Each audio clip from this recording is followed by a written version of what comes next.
Okay, thanks to you all for coming, and very much thanks to Susan and Patricia. Susan is our geologist that we take everywhere, and she's been able to figure out much more specifically the actual types of stone used in the megalithic structures more than any other geologist in the world, because she's very open-minded, but she's also methodical. So she'll never really give you an answer immediately, but she likes to have a bit of time to figure things out. And Patricia is the goddess of metaphysics of ancient Egypt. She's phenomenal.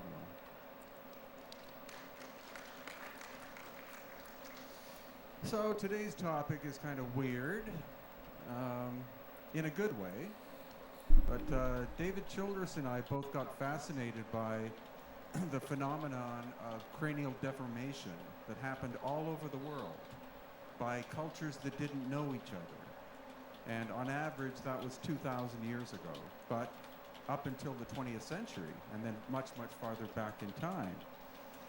And so the big question is why, and in every case, in every culture, it's the nobility whose children had their heads bound at birth to alter the shape to make them look different than the normal population. But how would you come up with an idea like that? Why not just wear a fancy hat or something? Because it's a very dangerous process. And what levels of experimentation were involved to see how fast you could do this, or at what point you killed the child? So this is the book that he and I co-authored. And all of the academics I know of in the world that talk about this subject say 100% of the cases of elongated heads is the result of head binding. But what's this? That's a mummy bundle, and look at the size of the head. This was sent to me 5 days ago. And that, the same, 5 days ago. It's actually located in a city hall in the city of Andahuaylas in the highlands of Peru. And it was my friend Pablo Seminario who sent it to me because he has a fascination for this subject as well. So literally, this is the latest. And you can see, you see the size of the head compared to the body. That's not simply head binding, because the head is much, much larger than what it should be. So obviously something else is going on. And then this one as well. Look at the size of the head, and look at you see the protrusion on the forehead there. And there is a coronal suture, which is the one that goes across the front, but the one that's supposed to go backwards, the sagittal suture, doesn't exist at all. And any physician who's looked at that has said, I don't understand what this is. You know, I didn't learn this in medical school. But the great thing was that yesterday, I had a neurosurgeon come by my book table, and he looked at that and he went, that's weird. And then he said, okay, the reason why the suture isn't there is that the body is pre-programmed to have an elongated head. So if there was a suture there, then that couldn't happen. So the lack of the suture means that the skull can continue to grow upwards and then be programmed to turn off. So that's an insight as of yesterday. So again, it's an ongoing thing. There is no end to it. Like the announcement that Nassim and I did today. You know, that's hot off the press kind of thing. So I decided to write my own book about the phenomenon of elongated skulls located in Peru and Bolivia, and to see if all of the cultures, again, is there a source culture where this begins? And then are they all related to one another? And in the meantime, I also wrote a book about Akhenaten, because anytime I would talk about elongated skulls, people would automatically say Akhenaten had an elongated head. It's like, what's this based on? Because his mummy has never been found. But he's trying to tell a story about that. And then I decided to write this one specifically about the Paracas culture of the coast of Peru, because they had the largest elongated skulls of anybody in the world. And they lived from about, they suddenly appear on the coast of Peru around 500 BC, and then they disappear about 100 AD. And when you ask archaeologists, well, where did they come from? Most of them will say, from the highlands of Peru, from the culture of Chavin. And then the next question is, well, did the Chavin bind their skulls? No. So you're trying to tell me that these people moved from the highlands of Peru to the coast and then decided to bind their babies. That doesn't make sense. But the problem is, and actually the weird thing too is that no archaeologist I know of is actively studying this culture. I mean, it's one of the most bizarre and fascinating cultures in all of Peru, if not the world. I think they're honestly afraid of the subject. Because they had, you know, this group appears on the coast of Peru in desert, where the area gets half an inch of rain a year. And they developed the finest textiles in all of the Americas. They knew the potter's wheel, and they knew metallurgy. And it's like, where did this all come from? You know, there has to be a much more logical, larger understanding behind this. And beyond the Black Sea, because that's what we're going to get into when we get into the DNA results that we've been working on. So I have to dedicate this to my mentor. I spent almost every day for 6 years with him. And he was the world expert of the area, of pre-Columbian culture. Because there were 5 different cultures that lived on the coast. There was the Paracas, then the Nazca, then the Wadi, then the Chincha, then the Inca. And so we would go out into the field and we would find artifacts in some cases. In other cases, we would find recently opened tombs of these ancient cultures by tomb robbers. And so Senior Juan would methodically take photographs and send them to the Ministry of Culture of Peru to tell them that, you know, tomb robbing was occurring. And he never got a response from them because he was an amateur. But here he is holding what you can see is a very large baby's head. And strange idea, but Senior Juan had 5 elongated skulls in his collection, and I got on the internet and started to support him, and then eventually people started donating money for us to collect more of these skulls, because literally people from the area would come to the museum with a skull in a bag and say, do you want to buy it? And so we would pay on average, I think, $40 for one of these. And the main reasoning was to study them, but also to make sure that they didn't get out of the country, because it's illegal to ship these out of the country. But if they make it to Europe, they're worth $1,500. So in that way, we preserve the culture. So you can, it's not only the size of the skull, but look at the color of the hair. When we got it, it was wrapped up in textile. And for 2 years, I asked Senior Juan, can we open it up? And he said, no, this belongs to the culture of Peru, for the Ministry of Culture. And because he did this methodical recording of looted tombs and never got a response, he finally says, to hell with it, let's open it up. So we got a Peruvian archaeologist and a Peruvian forensic dentist to come and unwrapped it. And I thought it was going to have dark red hair, which is genetic to the Paracas, which shouldn't be there. Instead, it turns out to be strawberry blonde. And that is the hair color of that individual when they were alive. No Europeans or people of European ancestry were supposed to have landed on the coast of Peru until the conquistadors. So this is like 1,500 plus years before that. So obviously the migration pattern on the coast of Peru is much more complex than what we've been taught. Like everyone supposedly crossed the Bering Land Bridge and walked their way down to Tierra del Fuego. What about seafaring? Maybe? And so that's an exact cast. And the forensic dentist was able to figure out that the individual was about 20 months old and died 1,950 years ago. So this is the standard procedure of head binding from many different cultures. The two on the right are actually the way the Maya used to bind their baby skulls, because the Maya hierarchy did the same thing.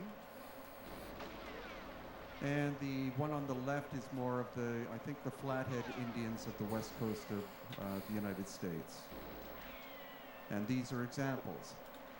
There's a lady on the left from the Amazon basin in Peru, and you can see her little child on the right-hand side is still showing the marks of where the binding was done. It would, on average, take about 3 years to do this. And then in the middle is a lady from Vancouver Island in Canada. And then on the right, a literal Flathead Indian, which were people who lived in Washington, Oregon, and I think Idaho. Again, solely the noble class of people. And these, again, are the different techniques that were employed in order to perform. This is the theory, at least in Peru. If you go to Cusco, with their elongated skulls, these are the different types of binding that they believed took place. And the strange one is the one on the left, where it's almost like a heart shape. I have no idea how that was done. And again, this kind of binding process. But when we get to the Paracas culture, and that's an example of one on the left-hand side, the volume of the skull is larger than normal.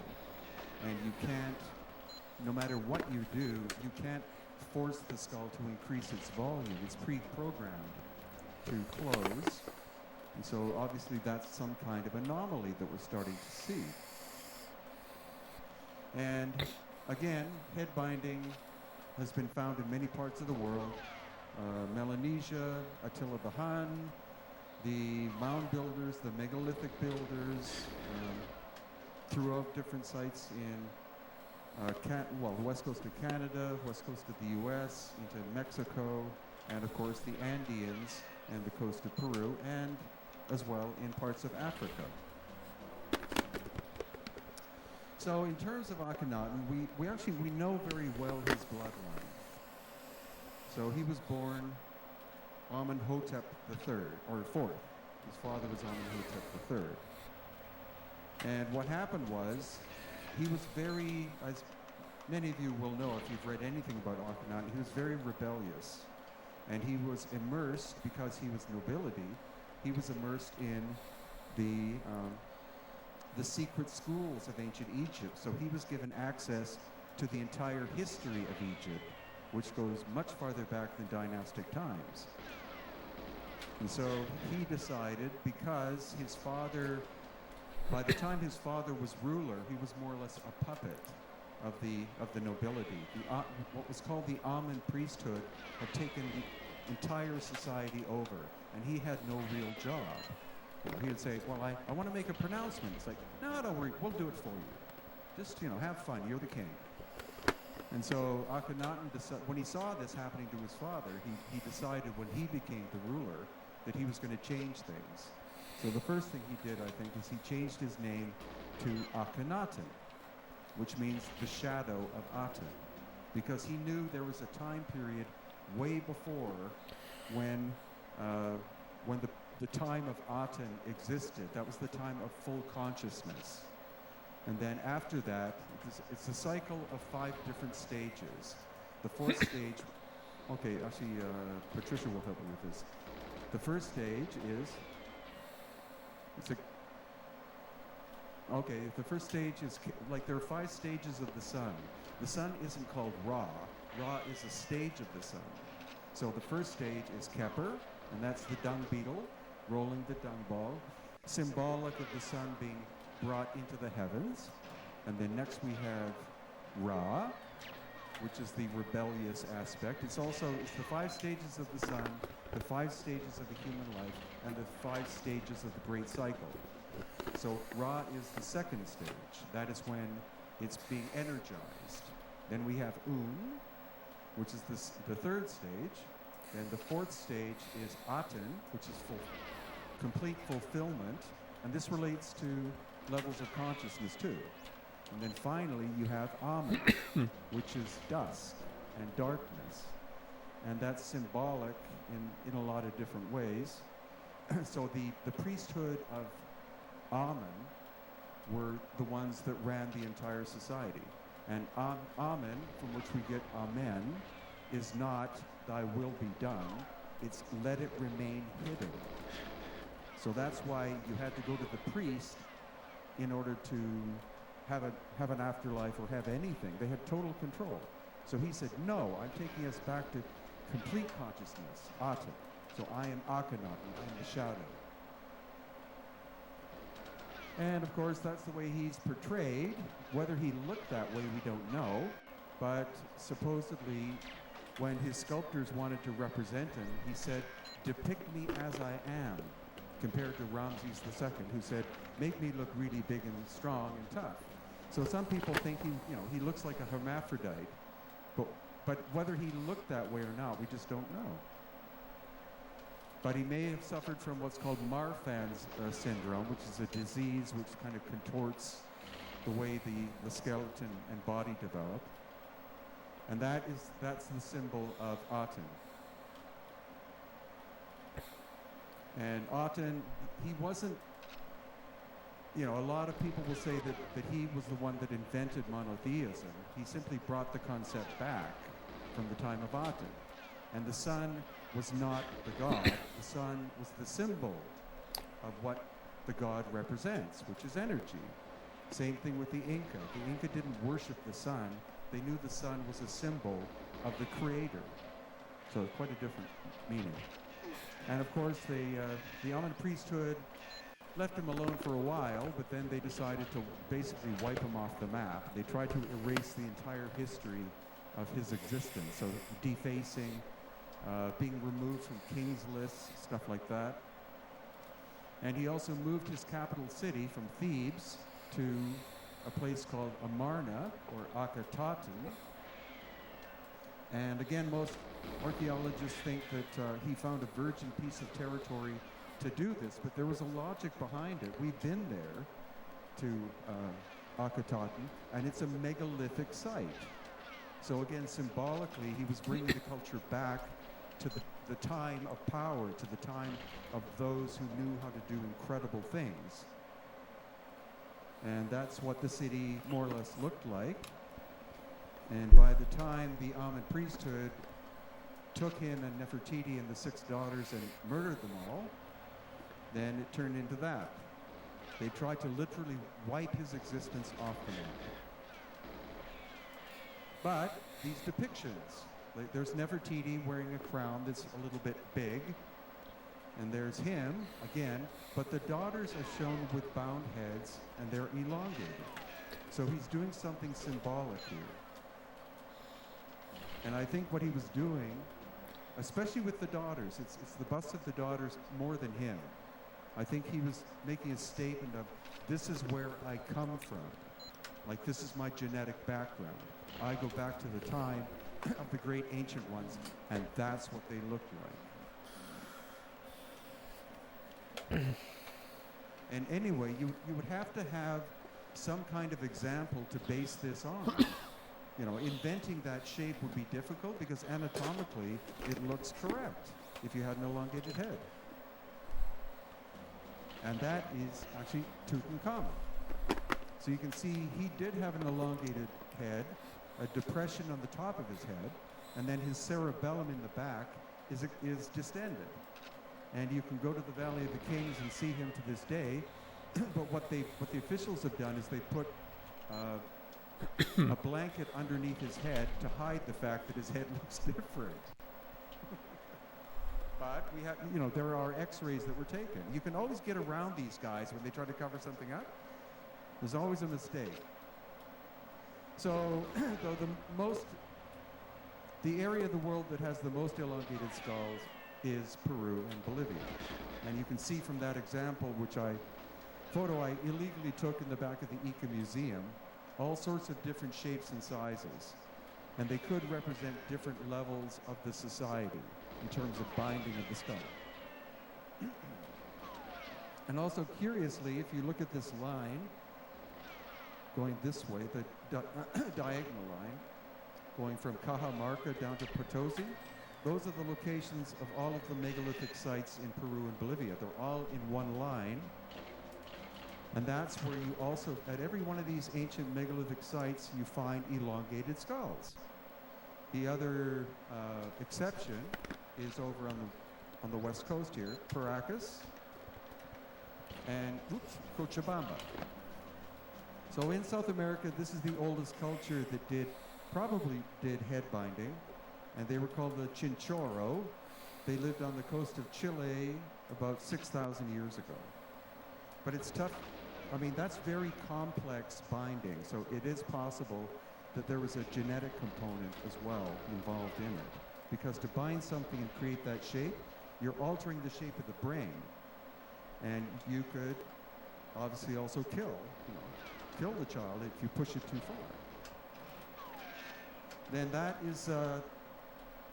that's near the salt flats in Bolivia, and you see that's simple head binding. You see where the back of the skull and the forehead are flattened. So that's not changing the volume, but that's changing the shape. And here again, the one on the right, you see flattening of the back of the skull and partial flattening of the forehead, but the one on the left is different. And this is the Juan Corani culture that lived in Bolivia about 4,000 years ago. And this is at Pumapunku in Bolivia. See, that kind of looks like the Akhenaten shape to some degree. But there seems to be no genetic relationship between these cultures and the Paracas of Peru. As you can tell by comparing textiles and ceramics and stuff, there's always an influence from your ancestors. But in this case, completely different. And then this is an example at Silustani, which is near Lake Titicaca. And that's a 2-year-old child in a museum at Lake Titicaca. I think that one, there's no sagittal suture. So I think that one was born with an elongated head. And this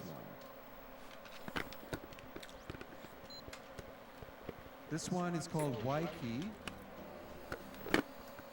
And it's located in a museum in a little town called Andahuaylas. Gyges' head is the size of her torso. And look at the size of the eye sockets. And Gyges has been DNA tested 3 times, and we were able to get the maternal DNA 3 times. And the haplogroup, which is the genetic background, was B4, which is typical of Native Americans of that area. So the question is, what was Dad? Unfortunately, the nuclear DNA, which is the paternal side, was unsuccessful in all 3 cases. But I think we're looking at an alien-human hybrid. How else can you explain it? Mom's full-blown normal human. Dad had to be something, very different, but able to breed with that population. So here you see the profile. Gyges also missing 2 sets of ribs. And also the rib cage looks like it's turned upside down. And I had an anatomist come with me and see it. And he said, what the hell is this? And it's not fake. It's a real specimen that was found about 10 miles from where the museum is. And in Peru, nobody bothers trying to fake stuff. There's so much weird stuff in Peru anyway that, it's like, you want to buy a skull? You want to buy a 2,000-year-old skull for $40? It's like, okay. So that's one of the reasons I love living there. It's just, you can get away with anything. Yeah. And the government doesn't care, except when we did the DNA testing. Then they cared a lot. But if you do anything official, it's like in Egypt. It's a nightmare. It's like, oh no, 10 more papers, has to go to 6 more desks, and then come back to me, and I've got my red stamp to put on it. We'll get into the DNA results, but that took 3 years. Just because of the bureaucracy, not because of the procedure we were doing. It's just wacko. And then that's the fontanelle, which is the top of the head. And you can see it's not closed. So in a normal baby, that would close at 2 years. So then you obviously say, well, I guess it was about 2 years old when it died. But again, look at the size of the eye. No. Fuck off. And does a 2-year-old It baby wasn't have case molars? anyways. Nope. So again, if you're looking for something like It might have been 53, maybe but an alien, but definitely a human something hybrid, you look for anomalies like that. And the teeth by itself is telling you something's really different about this. And also this one was found in the same cemetery. It was a royal cemetery. And that was a 15-year-old girl. And that rather crude reconstruction was actually done on top of an actual skull. So it's not an artist's interpretation. They just built up from what they were working with.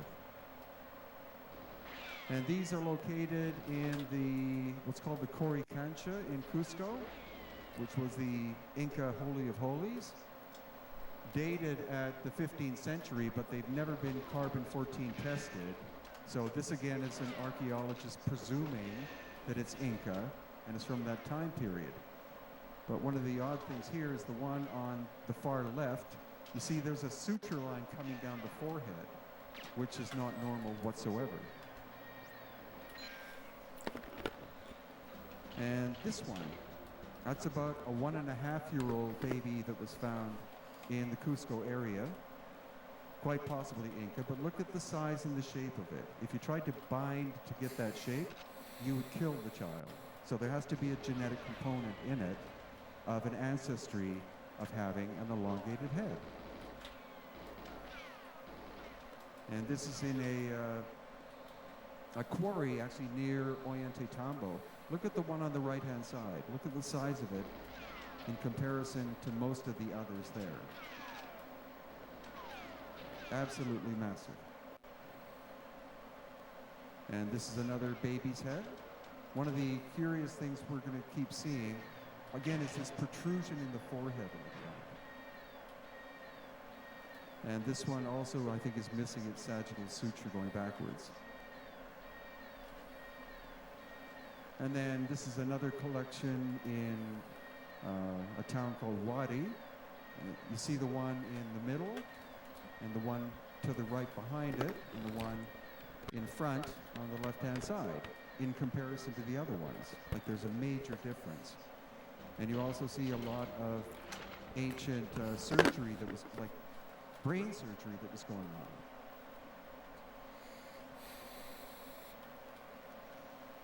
And now we're into the Paracas culture. These were on display in a little museum in the highlands of Peru. And I took these photos.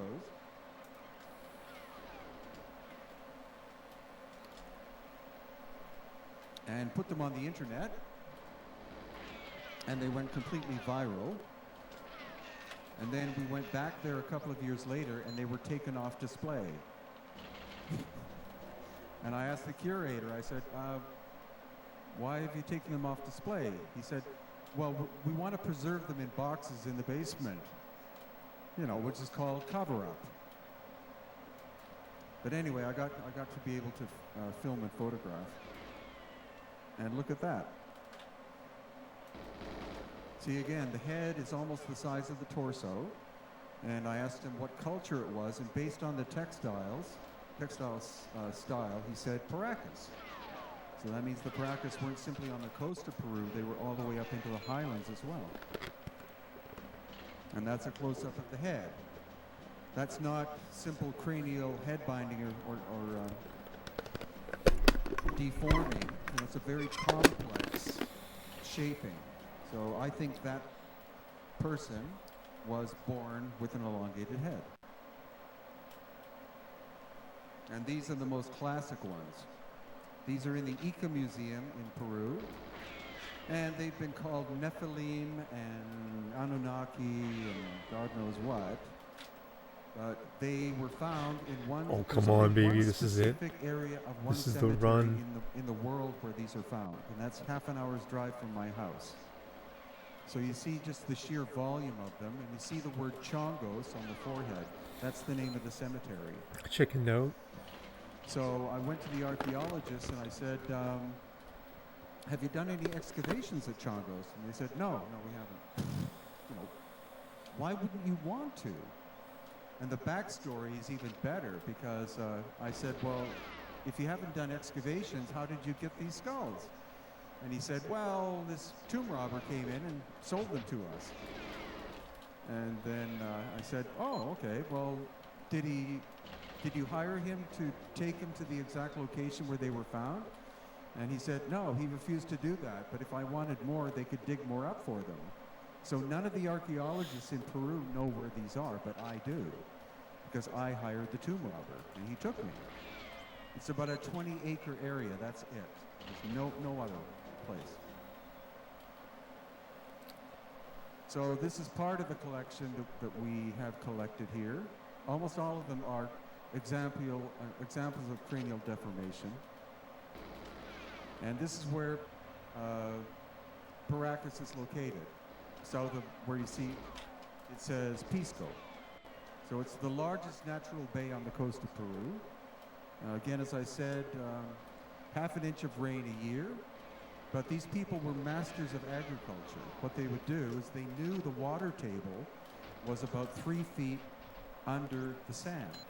So they would simply mark off an area to be where they wanted to grow food, and they would take the sand down to about 2.5 feet, plant the seeds, and then once the roots touched the water source, you didn't have to irrigate them.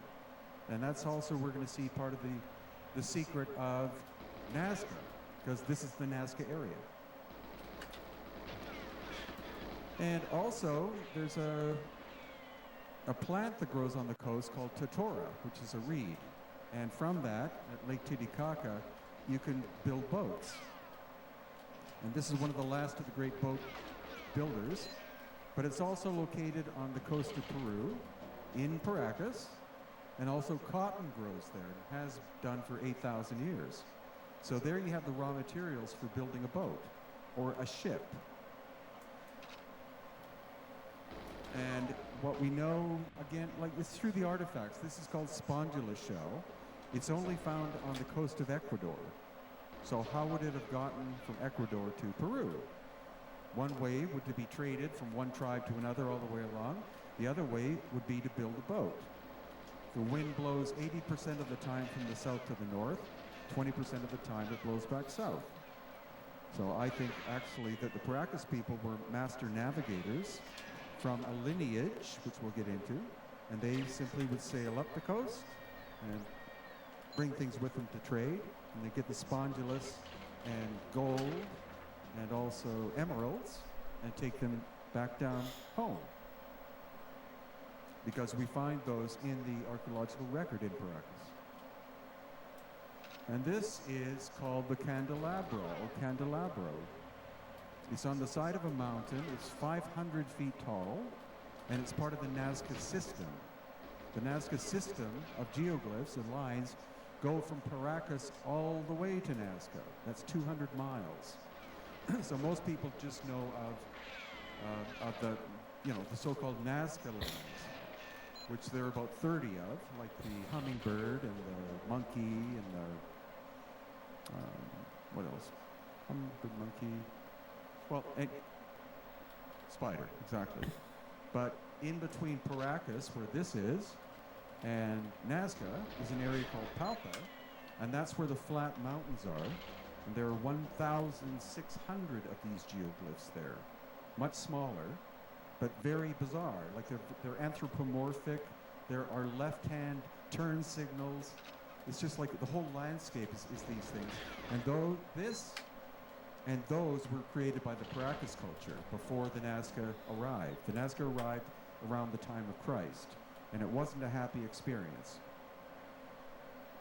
So this is the first one I ever saw in Senior Juan's museum, and it has natural red hair, and you see the complexity of the design of it. So I think, again, this is one that had quite a bit of natural elongated skull DNA in it. But of course, you would have mixing of cultures in this part of the coast, because a family can't keep inbreeding with each other, or else you wind up with deformities. So that's the process of what happened. Eventually, it was a small group probably that arrived at Paracas, and then over the course of time, generations, they would have to breed with outsiders who were Homo sapiens sapiens. Gradually, the skulls began to shrink, so then the head binding began in order to compensate, to make sure the royalty didn't look the same as the commoner. And this is another style found in Paracas. It could be cranial deformation. That is definitely cranial deformation. You see the flattening of the skull, the back of the skull and the forehead. And this was the last of the Paracas. At this point in time, they were probably 95% local indigenous people. But what's that? Cranial deformation, head binding. I think that's what the original ones looked like. Again, you see the protrusion in the forehead, large eye sockets, very robust, very powerful jaw. And that's a comparison. One to the normal human on the left, early Paracas on the right. And this is just displaying again the sutures, the coronal suture coming across the front, and then the sagittal suture going down the back. And that's an elongated skull. There is no sagittal suture. Even if you look inside the skull, you can't see it. And ossification can happen over the course of time. Like this was a relatively older person, because you see the suture is starting to fill itself in with more calcium carbonate. But the one going backwards, it's simply not there. Also, we have what are called foramen, which are holes in our skulls. That's where nerve and blood flow come out, like to feed the face, because your spine is where the blood flow comes up. And so we have those in our mandible. You see where it says mental foramen. And the Paracas elongated skulls have them in the back. And probably the reason for that is because of the elongated skull. In order to properly feed in terms of blood flow, they had to have those foramen and special nerves coming through in order to feed that area. So that's a genetic feature which disappears again once the normal human input exceeds that of the Paracas, then those disappear. And also this protrusion under here, which is where major muscles attach, is quite a bit bigger, because again you have that much larger skull that you're trying to hold up. And also this is called the foramen magnum. That's where your spinal column enters the bottom of your skull. So you see it's right in the balance point, which makes sense in terms of evolutionary development. But with the Paracas, they're an inch or more backwards, or back. And that can't be the result of head binding. That has to be a genetic characteristic. So now we're starting to stray away from these being originally Homo sapiens sapiens, because that is not in anyone you know. And so this is the last of the cemeteries of the Paracas people. All the skulls have cranial deformation, and each one has evidence of a blow to the head. So this was a killing field. And what happened was, getting more and more proof of this, was the Nazca people were people who lived a little bit farther north in a much more arid area. And climate change began to happen on the coast of Peru starting about 2,000 years ago. It started to get slowly drier and drier, and these people were forced out of their homeland. And what you see, you see the green fields in the background. That's agriculture that's 2,000 plus years old.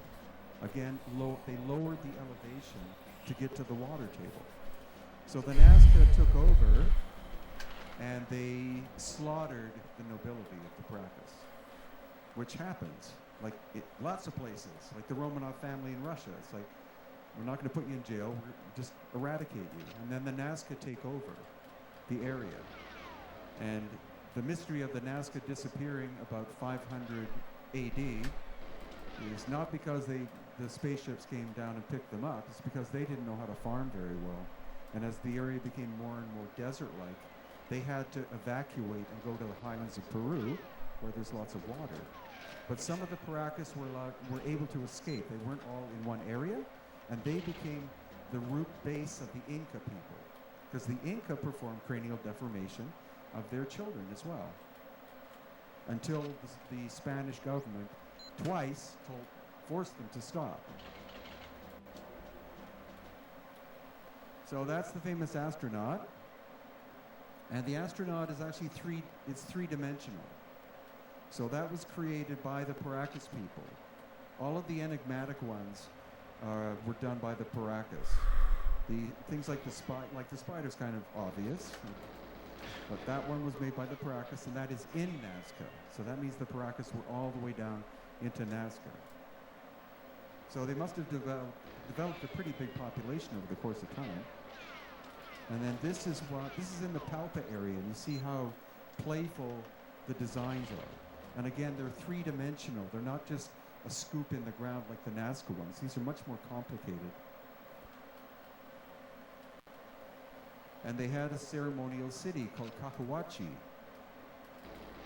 And it's one of the largest ceremonial adobe cities in the world, which I'm sure most of you haven't heard of, but if you go to Nazca, you can visit it. This is one of 30 massive adobe temples they built.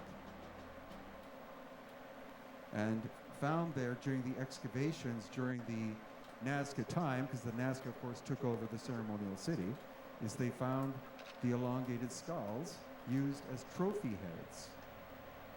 And what they now believe the Nazca did is, as they were screwing up their environment because they didn't know how to farm properly, they also defoliated the entire area. It was like African savanna with these trees which fixed nitrogen into the sand. So that's how you could get good agricultural production. But they chopped them all down to make fancy pottery.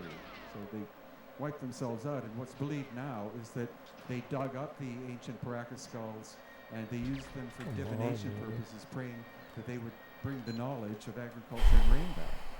But that didn't work. And that's what a natural Paracas skull looks like. You see the dark red hair. Two hair experts have examined many examples of the red hair. And it's thinner than Native American hair. It's of a different cross-section shape. And it's naturally dark red. So that is Caucasian. So that means maybe the Paracas came from somewhere else. And that, again, there's the baby on the right-hand side that we saw earlier. Unfortunately, a mold was made of it, and the guy, Joe, who was making the mold, he sprayed some kind of chemical onto the skull so it wouldn't stick to the mold, and the hair, and within 5 minutes, the hair went from being strawberry blonde to that darker color. But on the left-hand side is a 1-year-old normal human baby. On the right, a 20-month-old Paracas. And even their god, who's called Khan. That's where Khan Tiki comes from. Khan is depicted as having red hair. And many more examples of this in some of the ancient cemeteries in that area. Black hair will never bleach by natural methods into red. I mean, you can't bleach it to do that. But Black hair always remains black if it's put into a tomb, especially this environment, which is so dry. It's a perfect place for preservation. So that's what archaeologists will say. They say, well, it's 2,000 years old, black hair turns red. And then you ask someone who's a hair expert, they say, no, black hair remains black. And there's a blonde one.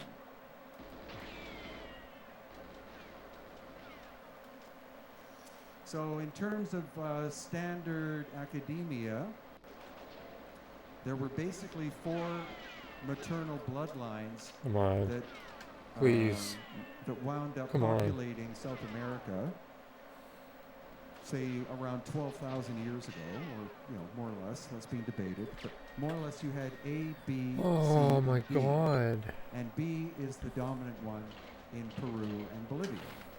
It wasn't fast enough still. So here we have the baby, and the baby was DNA tested. And the baby's mother was U2E1. And you can see there what it says, West Eurasia. So that means migration.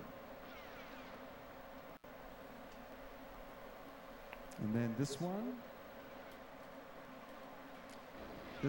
is from H1, which is found in Scandinavia, but also around the Black Sea and Caspian Sea area.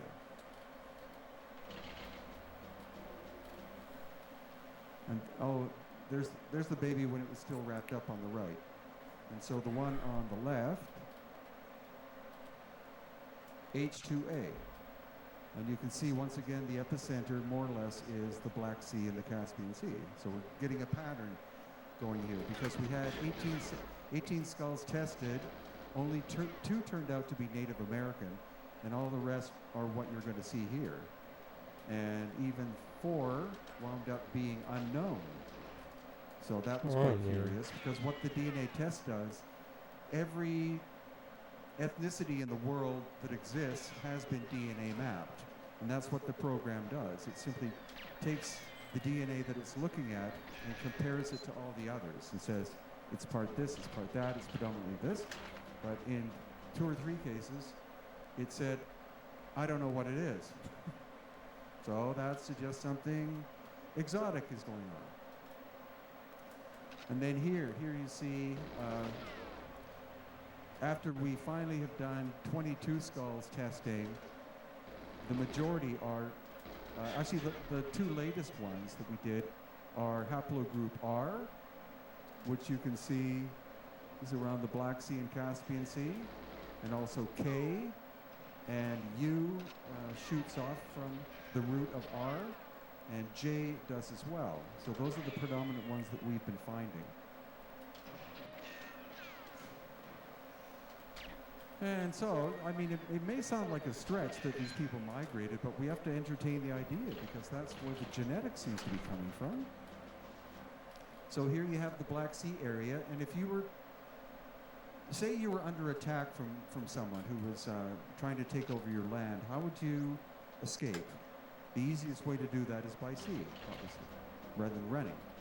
So is it possible that they could have left the Black Sea?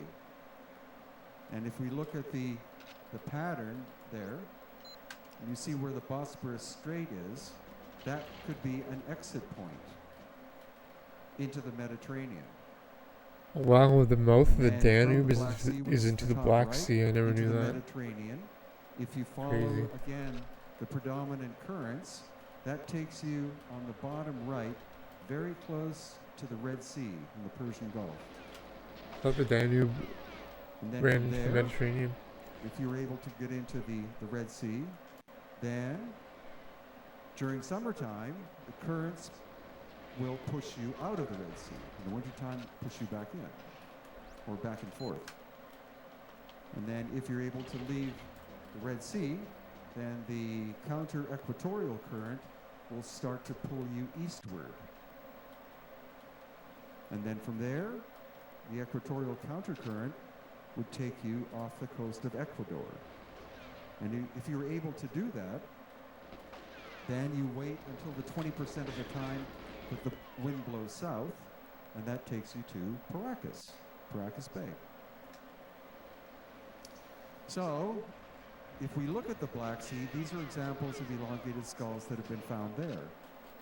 And they're more or less contemporary with or a little bit older than the Paracas. So there could be, again, this could be further evidence. And these are the other largest elongated skulls in the world. One's in the Black Sea area, one's on the coast of Peru. And you see the one on the right, again, has that strange anomalous suture line coming down the forehead, which actually shows up in Peru. And this is a recent finding. This is a 2-year-old baby that was somewhere around 2,000 years old. And again, you can see that the skull is almost the size of the torso, so like what we were seeing in Peru. And these are other skulls that were found in the area of the Black Sea.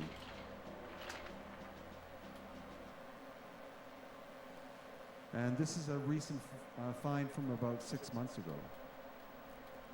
And that too, to me, looks like very much a natural shape. And that's the actual skeleton that they found.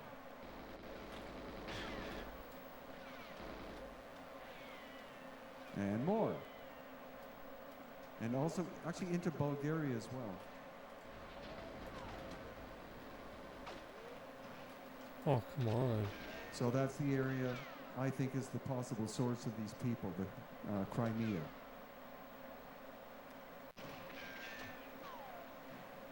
And as I said, into Romania and Bulgaria, etc.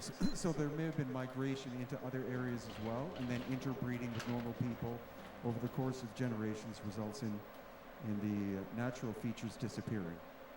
Because you find elongated skulls in Germany, in France, and even at Stonehenge, if some of you went to Maria Wheatley's talk.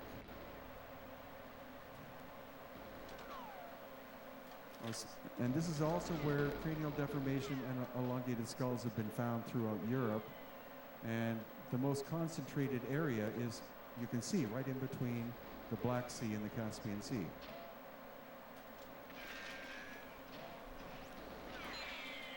And that was an 8-year-old child from Paracas on the coast of Peru, called Cinnamon. And I think she's dated at 2,300 years old. This is the one that was featured on Ancient Aliens. And her DNA was tested, and it was K, which again takes you back to the Eurasia.